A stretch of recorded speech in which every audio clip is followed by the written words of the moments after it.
Hi there, my name is Florence Bascom. I am known in the scientific community as the first woman geologist. Although I was the second woman to earn my PhD in geology, my life is considered to be one of many firsts. I was the first woman hired by the U.S. Geological Survey, the first woman to present a paper before the Geological Society of Washington, the first woman elected to the Council of the Geological Society of America, and the first woman officer of the Geological Society of America.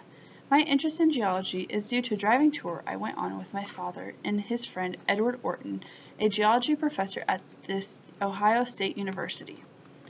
I was born July 14, 1862, in Williamstown, Massachusetts. My father, John Bascom, was a professor at Williams College, and my mother, Emma Bascom, was a women's rights activist involved in the suffrage movement. My parents were both supporters of women's rights and encouraged me to further my education by attending college. I was less than 15 years old when I received my high school education and went on to receive my college education.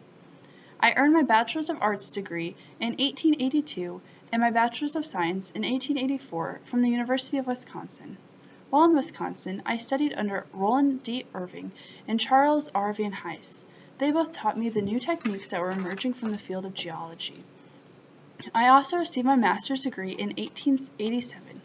Later on, I was the first woman to receive a PhD from Johns Hopkins University in 1893. While studying at Johns Hopkins, I had to work very hard to be seen as an equal. I was forced to sit behind screens so I would not disturb the men. Like other women in those times, I had very limited access to the library, gymnasium, and other classrooms where men were. I started teaching at college-level classes in 1884. I stopped teaching for a couple years so I could complete my master's degree. Once I received my master's, I taught science and mathematics at Rockford College. After several years, I moved to Ohio State University and taught for 2 years. Finally, I moved to Bryn Mawr College and where I taught higher-level geology courses and founded the Department of Geology. This program opened the doors for many of the first women geologists of the 20th century. I retired from teaching in 1928, but continued to work at the U.S. Geological Survey until 1936. My specialty in the field of geology is petrology, which is the study of how present-day rocks were formed.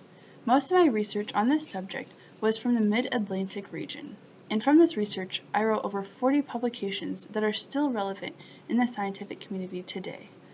Because of my legacy, 11 other women became members of the Geological Society of America. I died on June 18, 1945, due to cerebral hemorrhage in Williamstown, Massachusetts. My friends, students, and colleagues were inspired by my memory.